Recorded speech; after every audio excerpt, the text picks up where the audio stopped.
저는 심지어는 고등학교 다닐 때 영어 교과서에 이게 나왔던 기억이 나요. 그럴 만큼 우리가 이 내용을 잘 알아요. 근데 오늘 말씀이 또 쉽지 않아요. 의외로 이 내용 속에 담겨있는 코드가 있고 우리에게 말하려고 하는 장치들이 몇 가지가 있어요. 그래서 그냥 우리가 막연하게 제사장은 지나갔고 레위는 지나갔고 선한 사마리아 사람은 도왔대 끝 이렇게 할 말씀이 아니라는 거죠. 그래서 오늘 말씀을 조금 부분적으로 코드를 좀 살피고 단어 속에서 좀 세팅되어 있는 내용들이 뭔가를 좀 살피면서 우리에게 주님께서 주시고자 하는 교훈이 뭐였는지 함께 살펴보는 시간을 갖도록 하겠습니다. 오늘은 선한 사마리아 사람에 관한 이야기를 하면서 이 이야기가 나온 배경이 먼저 나와요. 그래서 그냥 뜬금없이 그냥 선한 사마리아 사람의 이야기가 나온 게 아니라 어떤 사람이 율법교사가 예수님께 질문한 내용에서 이야기가 시작됩니다. 자, 그런데 예수님께 질문한 내용이 뭐냐? 오늘 25절 말씀을 보면은 선생님, 내가 어떻게 하여야 영생을 얻을 수 있겠습니까? 가 질문입니다. 그렇죠? 예수님께 내가 어떻게 해야 영생을 얻을 수 있겠습니까? 이게 질문이에요. 자, 이 질문은 나쁘게 볼 필요가 없어요. 원래 우리는 답을 알고 있어서 우리가 뭘 어떻게 한다고 영생을 얻는 건 아니라는 걸 우리가 알아요. 그렇죠? 우리가 영생을 얻는 건 어떻게 합니까? 하나님께서 우리를 구원하여 주셨고 예수 그리스도께서 우리의 죄의 대가를 지불하심으로 말미암아 우리가 주님을 영접하게 되어서 주님의 자녀가 되었기 때문에 영생을 얻는 법을 알아요. 그렇다고 해서 이 사람의 의견을 무시할 필요는 없습니다. 그 당시 유대 사람들은 일반적으로 늘 이 질문을 가지고 있었답니다. 내가 어떻게 해야 영생을 얻을까 하는 질문을 가지고 있었다고 그래요. 이것은 질문의 의도가 두 가지인데 한 가지는 영생을 얻어야 될 존재라는 것을 잊고 싶지 않았던 거예요. 그렇죠? 나는 영생을 얻어야 돼. 어떻게 영생을 얻어야지? 영생을 얻어야 돼. 이런 의도에서 영생을 어떻게 얻을 수 있습니까? 질문했던 것이고요. 또 한 가지는 실제적으로 하나님께 가까이 나갈 방법들을 찾는 질문 중에 하나였다고 해요. 그래서 내가 어떻게 하나님께 가까이 나가야 영생을 얻을 수 있겠는가 하는 질문이었다고 합니다. 그래서 예수님께 질문한 내용이 이 사람이 뭐 잘못됐다 잘했다 그럴 만한 내용은 아니고 그 질문은 괜찮습니다. 다만 이 질문의 의도에 대해서 성경은 기록을 하고 있어요. 율법학자가 어떤 의도로 했는가 말하고 있습니다. 자, 25절 말씀 보면 여기 보니까 어떤 율법교사가 일어나서 뭐라고요? 예수를 시험하여 말하였다 이렇게 말씀을 하고 있습니다. 의도가 별로 좋지 않죠. 알고 싶어서 묻는 질문과 아니면 뭐라고 말하는지 들어보려고 하는 질문에 의도가 차이가 있는데 이 사람은 시험하여 보고 싶어서 라고 말을 했던 것입니다. 쉽게 말하면 본인이 바로 메시아라고 본인이 그리스도라고 말을 하는데 그럼 당신이 영생 얻는 방법을 알아? 그래야 당신은 메시아지 뭐 이런 의도로 말을 한 겁니다. 자, 이것도 지나가겠습니다. 오늘 뒤에 할 말이 많아서 이 부분도 지나갑니다. 그랬더니 예수님께서 대답을 하십니다. 내가 어떻게 하여야 영생을 얻겠습니까? 이렇게 질문했더니 예수님께서 또 이렇게 말씀을 하십니다. 율법에는 뭐라고 써있든 반문을 하신 거예요. 그렇죠? 답을 주신 게 아니라 반문을 하신 거예요. 그래서 반문을 했어요. 근데 여기 26절 말씀을 보면은 우리가 그냥 놓치고 지나가기 쉬운 문장 하나가 또 있어요. 자, 여기 보시기 바랍니다. 율법에 무엇이라고 기록하였느냐? 그 다음 나온 문장이 있습니다. 뭐라고 그래요? 너는 그것을 어떻게 읽고 있느냐 하는 말씀이에요. 저는 이 부분을 좀 강조하고 싶어요. 그렇죠? 여러분, 진리는 하나예요. 예수 그리스도의 말씀이 진리예요. 그래서 예수 그리스도의 뜻을 따라 우리가 살면 돼요. 근데 생각해보면은 같은 말씀인데도 받아들이는 것에 따라서 해석하는 것에 따라서 적용하는 것에 따라서 굉장히 달라져요. 예를 들어서 한번 살펴봅시다. 여러분, 주님 안에서 영생을 얻는 비결이 무엇인가 라고 말을 했을 때 오늘 우리의 삶 속에 먼저 생각하는 것은 복을 먼저 생각을 해요. 그리고 복을 생각할 때 우리가 강조하는 것은 일반적으로 3종 세트로 생각을 합니다. 하나는 건강, 하나는 자녀, 하나는 돈. 제가 너무 노골적으로 얘기했나요? 우리 신앙의 목적이 마치 이런 것처럼 생각하잖아요. 그렇지 않습니까? 그런데 여러분, 예수님께서 말씀하실 때 너희가 예수를 잘 믿을 때 건강할 거야. 예수를 잘 믿을 때 자녀가 잘 될 거야. 예수를 잘 믿을 때 돈을 많이 벌게 될 거야. 하는 말씀이 예수님의 말씀에 있나요? 아유, 도대체 뭔 얘기를 하려고 이러시는지 모르겠네. 여러분 좀 조심스럽고 두려우시죠? 구약 성경에는 그런 부분들이 좀 있어요. 물질에 관한 복도, 자녀에 관한 복도, 그 다음에 건강에 관한 복도 실제 있어요. 또 예수님께서 하신 내용 중에서도 질병을 치유하는 내용이 분명히 있어요. 그런데 일반적으로 말할 때 예수님께서 말씀하시는 복의 개념은 사실은 뭐냐면요, 하나님 나라가 너희에게 임할 것이다가 복이에요. 그럼 여러분도 또 이렇게 두리뭉술하게 해석합니다. 하나님 나라가 임하면 건강하고요, 하나님 나라가 임하면 자녀가 잘 되고요, 하나님 나라가 임하면 돈을 많이 버는 거 아닌가요? 아니요. 우리는 이 내용을, 여러분들에게 지금 말하는 내용이 바로 그겁니다. 사실은 예수님께서 말씀하신 내용이 있지만 그 내용은 변함이 없이 하나님 나라가 여러분에게 임하기를 원합니다, 하나님 나라가 여러분에게 시작되었습니다 라는 말을 들으면서도 어떻게 듣느냐, 우리가 듣는 태도에 따라서, 듣는 자세에 따라서, 보는 관점에 따라서 굉장히 다르게 듣고 있다는 것입니다. 자, 이 이야기도 넘어가도록 하겠습니다. 다만 여러분들에게 말씀드리고 싶은 것은 뭘 들을 때 여러분이 듣고 싶은 대로 듣지 말고요, 여러분의 생각대로 판단하지 말고요, 주님께서 우리에게 뭘 하기 원하시는지 그 초점을 잘 맞추시기 바랍니다. 공부 잘하는 비결이 있어요. 여러분들이 갑자기 시험 볼 건 아니지만 그게 뭔 줄 아세요? 밑줄을 잘 그어야 돼요.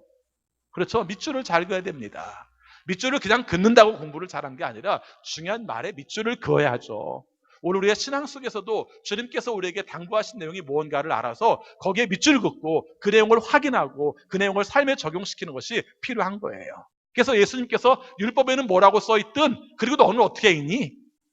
사실은 써있는 대로 읽어야죠. 근데 너의 관점은 뭐야? 이렇게 말했던 것이죠. 자, 그 다음 보겠습니다. 그랬더니 율법교사가 대답을 합니다. 뭐라고 그랬습니까? 율법에는 최고 중요한 두 가지를 얘기를 해요. 이 사람은 정확하게 얘기한 겁니다. 하나는 뭐냐면은 하나님을 사랑하라. 내 몸과 마음과 정성과 뜻을 다하여 내 하나님을 사랑하라 라고 말했습니다. 신명기 6장.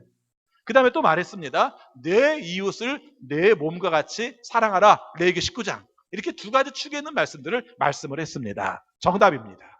여러분, 이 경우는 어떤 경우나 정답이에요. 성경에서 써있는 내용 중에서 주님께서 원하시는 삶의 기초는 하나님을 사랑하라, 이웃을 사랑하라는 것이 맞는 거죠. 다만 중요한 것은 하나님을 사랑하는 건 잘해요. 근데 이웃을 사랑하는 것에 대해서는 어떻게 해요?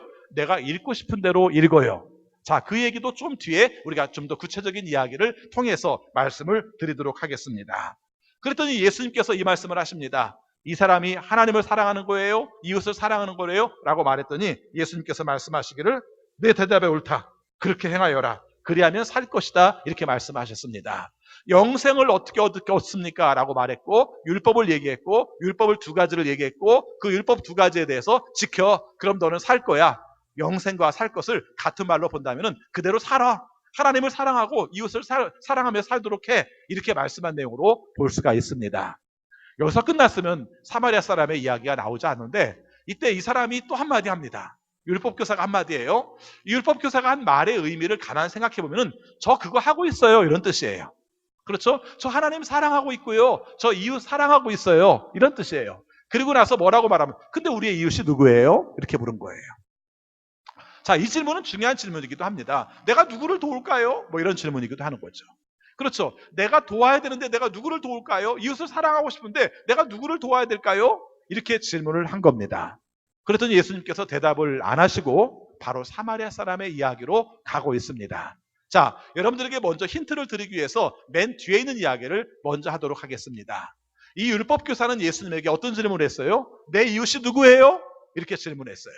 그랬더니 예수님께서 사마리아 사람 이야기를 쭉 한 다음에 예수님도 그 사람에게 질문을 했습니다. 뭐라고 질문했나요?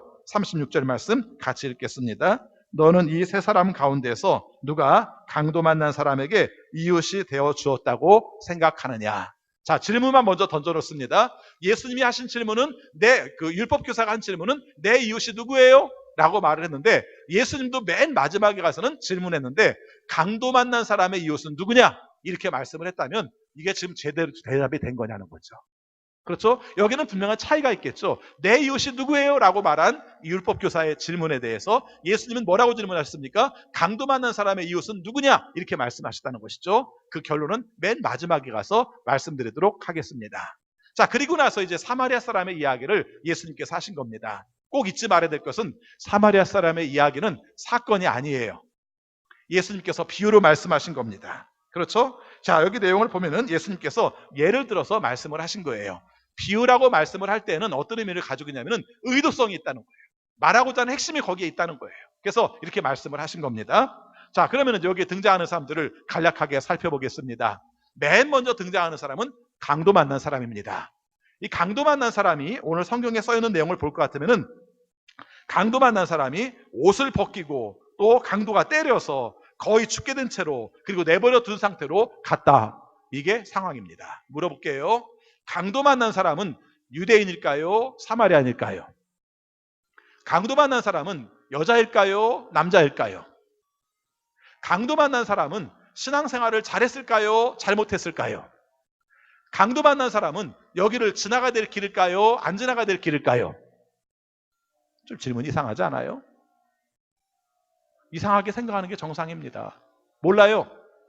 남자인지 여자인지 그냥 일반적으로 당신은 다 남자였으니까 남자일 거라고 봅니다만은 그 다음에 유대인인지 사마리인지 몰라요. 사업을 하러 갔다 왔는지 관광을 다녔는지 아니면 우리가 뭐 놀러 다녔는지 몰라요. 그렇죠? 몰라요. 다만 한 가지 알 수 있는 정보가 있습니다. 뭐예요?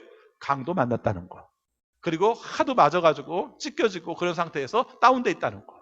이게 이 사람에 관한 상태입니다. 자, 이 문제를 바라보는 시각 여러분은 어떤 생각을 가져야 될까 하는 겁니다. 여러분, 어떤 사람이 거기 쓰러져 있습니다. 제가 설교 초에 맨 처음 얘기한 것처럼 선한 사마리아 사람의 법은 이런 경우에 해당됩니다. 어떤 사람이 강도 만나 쓰러졌습니다. 그럴 때 어떻게 해야 되죠?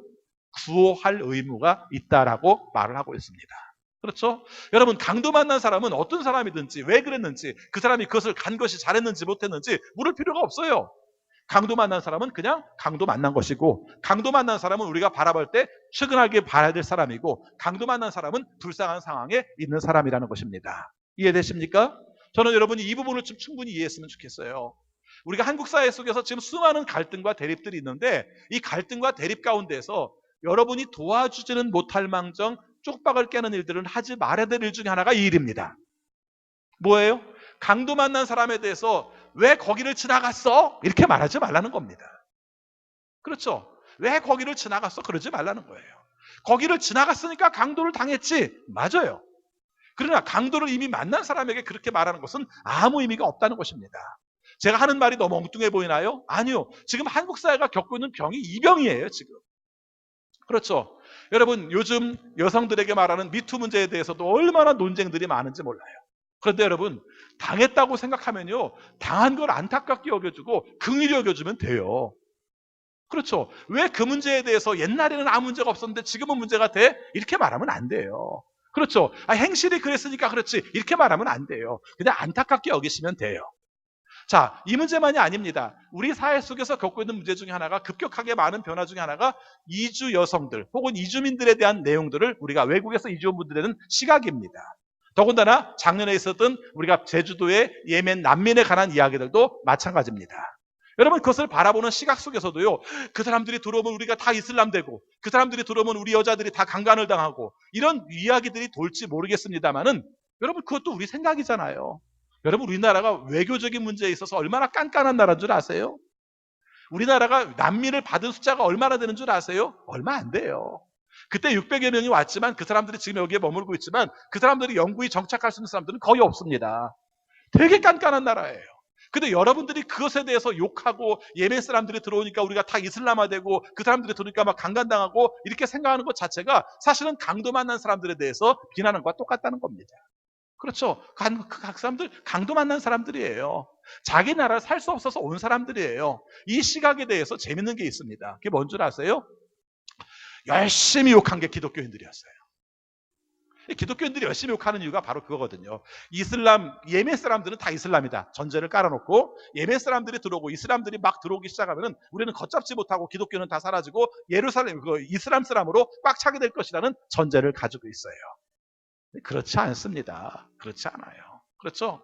그 다음에 또 한 가지. 그 사람들이 들어오면 성폭력의 문제가 많이 벌어질 거라고 생각하는데요.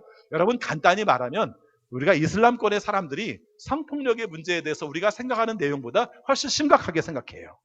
왜 심각하게 생각하는 줄 압니까? 이슬람권의 나라의 법들의 집행이 우리보다 조금 엄해요. 그래서 여러분이 아시는 것처럼 그런 문제가 벌어졌을 때 태형도 하고요. 때에 따라서는 사형도 해요.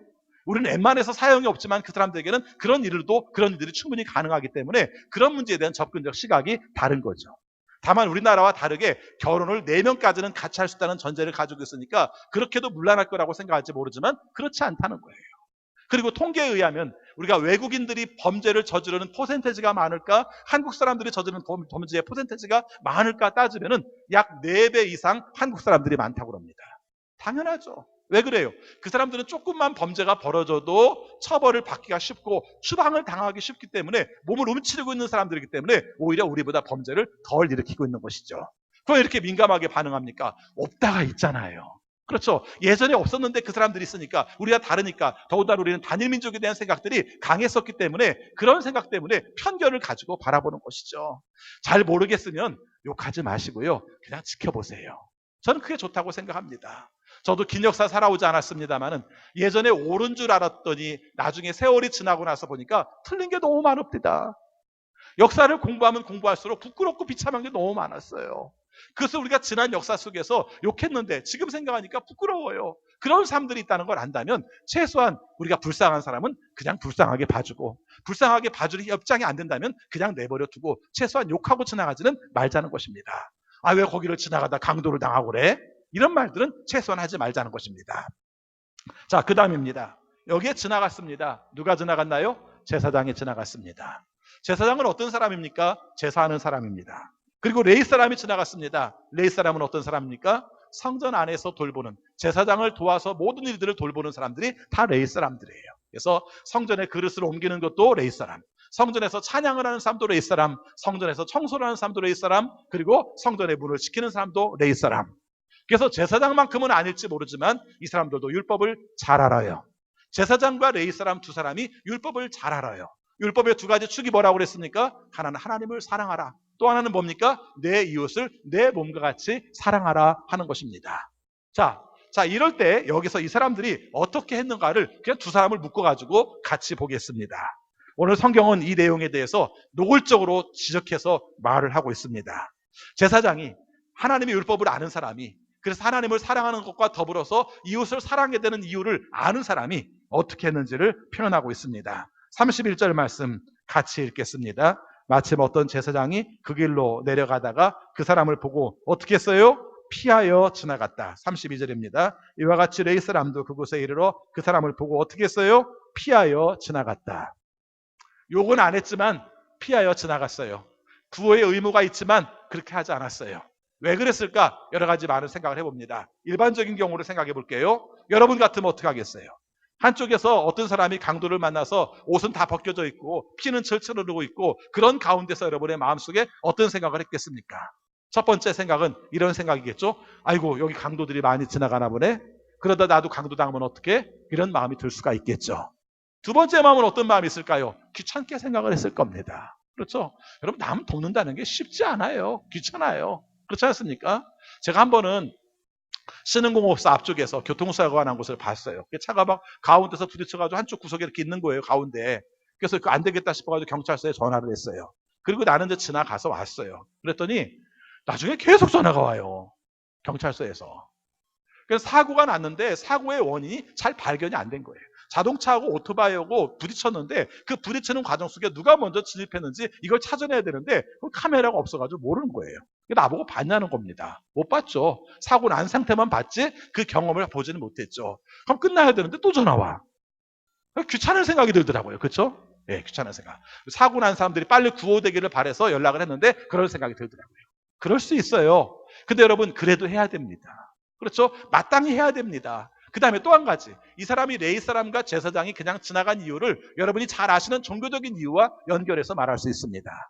여러분이 아시는 것처럼 제사장은 제사 드리는 사람이에요. 이 제사 드리는 사람에게서 정말 중요한 게 뭐냐면은 정결해야 해요. 깨끗해야 합니다. 깨끗하는 것은 목욕을 하는 것도, 새 옷을 입는 것도 있지만 또 한 가지는 피가 닿지 않고 죽음이 자기 몸에 닿지 않아야 돼요. 하나님 앞에 나갈 때 거룩한 상태로 가기 위해서 중요하게 여기는 것이 피가 손에 닿으면 안 돼요. 자, 이 내용으로 본다면 이 사람은 변명의 거리가 충분히 됩니다. 그런데 이것이 오늘 우리의 삶 속에 충분히 갈등을 주는 거예요. 내용으로 볼 것 같으면 이유가 되죠. 내가 지금 가서 제사를 드려야 되는데 이 사람을 만지고 가면 나는 제사를 드릴 수 없어, 이렇게 말하겠죠. 제가 딴지를 걸겠습니다. 제사장이 그 사람 혼자인가요? 아니에요. 성경의 내용을 볼 것 같으면 제사장은 더 여럿이 있습니다. 제사를 드리는 사람들이 다양하게 많다는 것이죠. 물론 이제 내용에 따라서 조금씩 다르겠습니다만은 일반적으로 이렇게 조를 짜가지고 조가 이렇게 순서대로 돌아갔답니다. 순서대로 돌아가면 그 중에서 한 사람이 담당한 사람이 그 조 중에서 심지 뽑은 사람이 제사를 드렸다고 합니다. 이런 전제로 말할 것 같으면은 자기가 하지 않아도 다른 사람이 할 수 있겠죠. 또 이런 마음을 가졌을 겁니다. 책임감이 있지. 내가 그 조에 선택되어서 내가 조에서 그 제사장을 드릴 수 있도록 내가 여건이 되었는데 내가 그 일을 안 하면 어떻게? 사명감이 오히려 못 돕게 할 수도 있다는 겁니다. 여러분 이게 되게 복잡한 얘기입니다. 신앙생활을 하면서 하나님이 원하시는 뜻을 이루기 위해서 내가 그 일을 놓을 수밖에 없다고 말할지 모르지만 저는 이 말씀을 충돌시키고 싶습니다. 여러분, 여러분의 정결함으로 하나님 앞에 예배를 드리는 것과 그리고 어떤 사람이 안타까운 상황 속에서 도움을 받아야 될 상황 속에서 어떤 것이 옳다고 생각하십니까? 아마 여러분들이 이 말씀에 대해서 판단하기가 쉽지가 않을 겁니다. 그래도 하나님께 예배하는 게 먼저가 아닐까요? 하나님께서 하나님을 원하시는 뜻대로 하기를 먼저 원하고 그 다음에 이웃을 돕기를 원하지 않을까요? 만약에 그렇게 생각하신다면 예수님께서는 이 말씀 안 하셨습니다. 제가 말씀드렸죠. 이거 비유예요. 예수님께서 세팅한 겁니다. 하필이면 제사장을 갖다 넣은 거고 하필이면 레위를 갖다 넣은 거예요. 왜요? 읽는 사람으로 하여금 고민을 하라는 거예요. 말씀을 듣는 사람으로 하여금 고민을 하라는 겁니다. 너의 그 신앙이 있으니 하나님께 사명을 온전히 감당함이 다른 사람을 섬기는 데 지장이 된다면 이건 잘못된 거야 라는 것을 예수님께서 지적하신 겁니다. 신앙생활도 제대로 아는 사람들에게 이런 말을 하면 어떻게 해요? 이렇게 말할지 모르지만 제대로 하든 제대로 안 하든 하나님을 사랑하는 마음이 이웃을 사랑하는 마음으로 가지 않으면 이건 온전한 것이 아니라는 그런 말씀의 뜻입니다. 이해되시죠? 이 충돌 장면 늘 연상하세요. 그렇죠? 하나님께 온전히 예배하는 것과 이웃을 구조할 사람을 돕는 것 중에 어떤 것이 먼저 될 일인가? 물론 일반적인 상황 속에서는 제사 드리는 일이 먼저겠지만 죽어가는 사람을 위해서는 그 사람을 살리는 것이 마땅하다는 것이 오늘 말씀 속의 답입니다. 자, 세 번째 사람입니다. 사마리아 사람이에요. 사마리아 사람은 제가 얘기 안 해도 여러분들도 잘 알아요. 쉽게 말하면 유대인들이 상종 안 할 인간들입니다. 그렇죠? 우리가 혼혈의 문제 때문에 상종을 안 해요. 같이 관계를 안 하는 사람입니다. 그래서 제가 상상을 해봤어요. 어떤 상상을 해봤냐면은 아까 강도 만난 사람이 유대인인지 아니면 사마리아 사람인지 모른다고 했잖아요. 근데 제가 한번 상상을 해봤습니다. 하나의 세팅을 해봤습니다. 강도 만난 사람이 유대인이에요. 그렇죠? 그리고 사마리아 사람이 와서 자기를 치유해요. 그러다가 정신이 들어서 눈을 번쩍 떴습니다. 그럼 어떤 반응이 나타났을까요? 자기가 죽어가는 상황임에도 불구하고 자기를 만지고 자기를 치유하는 사람이 사마리안이라고 생각한다면 거부할 수도 있는 상황이에요. 제가 너무 억지일까요? 걔네들은 충분히 그랬다고 저는 생각을 해요. 그 정도로 싫어했어요. 그렇죠. 지난주 추수감 맥주감사주일 전주에 드렸을 때 예수님께서 사마리아 지역에 들어오는 것을 사마리아 사람들이 거부한 얘기 했었잖아요. 그 상황으로 보면 충분히 이런 일이 있을 수 있다는 것입니다. 그런 상황이에요. 그러니까 도우려고 하는 마음 가운데서도 어떤 마음이 생길 수 있냐면은 내가 괜히 도왔다가 저 사람이 내가 사마리아 사람이라는 이유 때문에 나를 거절해보면은 내가 얼마나 모욕스럽고 수치스러워 이런 생각을 가질 수도 있는 사람이라는 것입니다. 그리고 아까 제사장과 레위 사람이 지나갔을 때 취한 태도와 지금 사마리아 사람이 취하는 태도를 한번 비교해 보겠습니다. 33절입니다. 자, 제가 먼저 읽습니다. 그러나 어떤 사마리아 사람은 길을 가다가 그 사람이 있는 곳에 이르러 같이 있습니다. 그를 보고 측은한 마음이 들어서 어떤 마음이 들었어요? 측은한 마음이 들어서 아까 레위 사람과 제사장 사람들은 측은한 마음이 없었던 거죠. 여러분 예수 믿은 다음에 나타나는 결과 중에 가장 중요한 결과가 뭘까? 기도 많이 하고 열심히 성경 말씀 읽고 헌금 열심히 하고 저는 그보다 더 중요한 문제가 예수 믿은 다음에 사람이 불쌍하게 여겨지는가 사람이 긍휼히 여겨지는 시각을 가지고 있는가 저는 이 기준이 중요하다고 생각을 합니다.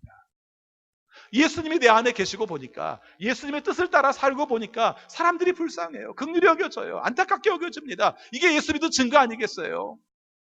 자, 그런데 이 내용이 이 사람은 그런 마음을 가지고 있었다는 것이죠. 자, 그래서 측은한 마음을 가지고 있다 보니까 하는 행동이 달라요. 34절 같이 있습니다. 가까이 가서 이 말 중요하잖아요. 아까 제사장과 레위는 뭐라고 표현했던 말과 이게 대비되죠? 피하여. 펜 가지고 있으면 줄을 그어놓으세요. 제사장 피하여, 레위 사람 피하여, 그 다음에 사마리아 사람 가까이. 그렇죠? 가까이 가서. 그렇죠? 그리고 그 위에 써있는 말 중에 33절에 보니까 측은한 마음이 들어서. 그리고 보겠습니다. 34절 다시 있습니다. 가까이 가서 그 상처에 올리브 기름과 포도주를 붓고 싸맨 다음에 자기 짐승에 태워서 여관으로 데리고 가서 돌보아 주었다. 자, 그 11세기 사막 시리아 쪽에서 신앙생활을 하던 이분이라는 사람이 이 말씀을 해석한 내용이 되게 재밌는데요. 이런 생각을 합니다. 제가 조금 전에 질문했던 것처럼 강도가 유대인일까요? 아니면은 사마리아 사람일까요? 질문했던 것처럼 그 이분이라는 사람도 이런 질문을 합니다. 이 사람이 들어간 여관이 사마리아 땅이었을까요? 아니면 유대 땅이었을까요? 이렇게 생각이 굉장히 달라지는 거예요. 한마디로 말하면 여관에 들어갔을 때 우리가 그냥 생각하는 일반적인 돈 되면 가는 여관이 아니라 사마리아 사람이 여관에 들어갔을 때 여관으로부터 박대받을 수도 있다는 전제 조건이 있다는 거예요. 여러분 생각해 보시랍니다. 그 사람은 그냥 그렇게 질문만 했어요. 지금 이 사람이 들어간 곳이 유대 땅일까요? 사마리아 땅일까요? 라고 질문했습니다만은 제가 이렇게 정황을 살펴보니까 사마리아 땅일 리가 없어요. 그냥. 그렇죠. 예, 여리고에서 예루살렘, 예루살렘에서 여리고 가는 그 과정 속에서 벌어진 일이라면 그냥 유대 땅이에요. 근데 이 사람은 그것을 감내하고 가는 거예요. 갔다가 내가 사마리아 사람이라는 이유 때문에 거절당할지도 몰라라는 생각을 감내하면서 갔다는 겁니다. 자, 그 다음 보겠습니다. 이 사람의 물질적 손해가 많아요. 여기 보니까 상처에다가 올리브 기름과 포도주를 부었어요.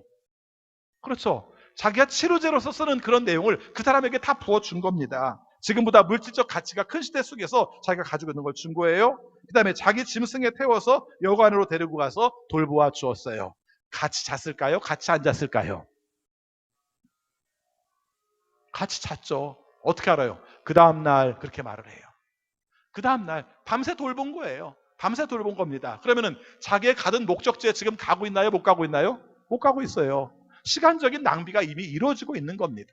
그렇죠? 자기는 목적을 향해서 가야 되는데 이 사람 때문에 이 사람을 돌봐주느라고 그리고 밤에 이 사람을 돌봐주느라고 같이 가지 못하고 있는 겁니다. 자, 그런데 그 다음입니다. 35절 말씀 보니까 2데나리온을 꺼내서 여관 주인에게 말합니다. 이 사람을 돌봐주세요. 비용이 더 들면 내가 돌아오는 길에 갚겠습니다. 이렇게 말을 해요. 2데나리온 얼마예요? 여러분의 일당과 연결해서 생각해 보시기 바랍니다. 10만 원 받는 분은 20만 원이에요. 5만 원 받는 분은 10만 원이에요. 2데나리온이 그만큼 가치예요. 그러면 자기도 지나가느라고 일을 못해서 손해. 그 다음에 자기가 받은 일당이든지 아니면 자기가 받은 그 돈이든지 간에 그만큼도 여관 주인에게 주니까 또 손해. 그리고 만약에 돌아왔을 때 그런 가운데서 이 사람이 비용이 더 들면 또 줘야 되고 이런 걸 다 하게 살았다면 도울 수 있었을까요? 못 도왔습니다. 사랑한다는 것은 긍휼히 여기는 것이고요. 긍휼히 여긴다는 것은 계산하지 않는 겁니다. 그래서 내가 하고 싶은 만큼 하는 거예요. 그렇죠. 내 삶 속에서 그가 긍휼히 여겨지는 만큼 하는 겁니다. 우리가 그렇게 하는 사람이 어디 있어요? 라고 말할지 모르지만 자식들한테는 다 했잖아요. 그러지 않았나요? 다만 그것이 좀 더 확장되면 좋겠어요. 예수님께서 말씀하신 마음이 우리 마음이 되어서 더 넓어졌으면 좋겠어요. 이게 지금 사마리아 사람에 관한 이야기예요. 그리고 나서 예수님께서 마지막 질문을 이렇게 하십니다. 뭐라고 말해요? 이 강도 만난 사람의 이웃이 누구냐? 이렇게 말을 해요. 자, 그러면은 맨 처음 했던 질문 떠오르시죠? 율법학자는 뭐라고 질문했죠? 나의 이웃이 누구예요? 내가 누구를 도우면 될까요? 내 중심으로 얘기했다면 예수님께서 말씀하신 건 뭘 말합니까? 강도 만난 사람 중심으로 생각해봐. 강도 만난 사람 입장 속에서 누가 이웃이야? 도와주는 사람이 이웃이지.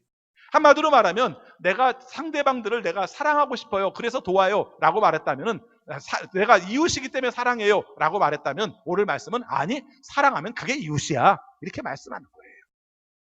오늘 이 말씀을 통해서 여러분이 몇 가지 충돌하는 장면들을 생각했을 텐데요. 제가 마지막 또 충돌하는 이야기를 한 가지 하고 오늘 말씀의 결론으로 삼으려고 합니다. 여러분들은 어디에다가 여러분 자신을 세팅시키고 싶으세요? 여러분 자신이 어디다 세팅했으면 좋겠어요? 여러분 제사장 아니에요? 그냥 피하여 지나간. 여러분 레인 아니에요? 그냥 피하여 지나간.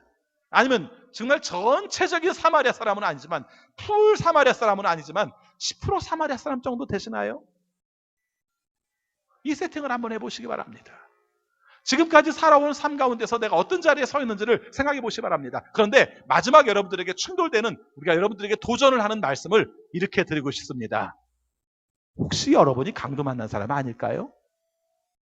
이 생각을 한번 해보자는 것입니다.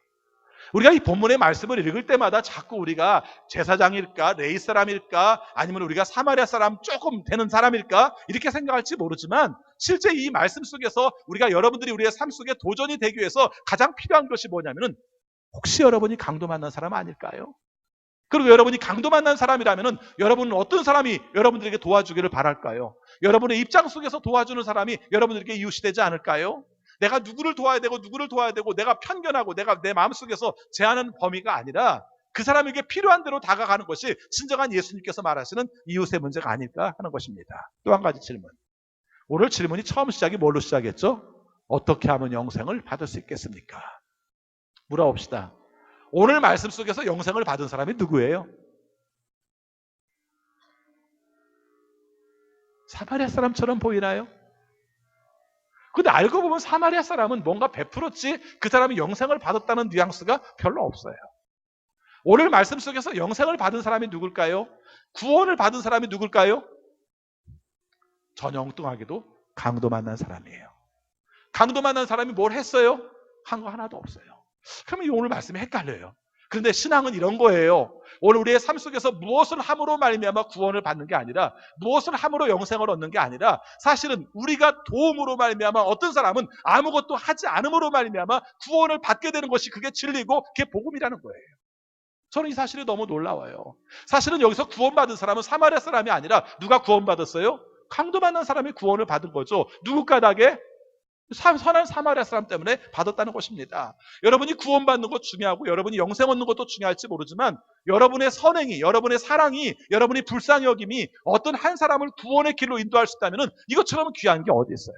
우리 참 이기적이지 않아요? 다 내 구원, 내 영생, 다른 사람을 돕는 것마저도 내 삶 속에 어떤 변화가 나타나고 내 삶 속에 어떤 유익이 있을까 봐 생각하지 그 사람의 영혼을 위해서 진짜 사랑하는 마음으로 우리가 이 역할을 감당하고 있는가? 오늘 본문은 우리에게 그렇게 묻고 있습니다. 바라기는 한 주간의 삶 가운데에서 예수님께서 말씀하신 이 말씀의 의도, 그래서 진정으로 내 삶 속에서 내가 누구를 도와야 될 것가 아니라 도와야 될 사람이 있을 때 내가 그의 이웃이 되어주는 역할에 눈뜨시고 그리고 우리가 실천하셔서 하나님의 뜻을 이룰 수 있는 우리 모두가 되시기를 축원합니다. 기도하겠습니다.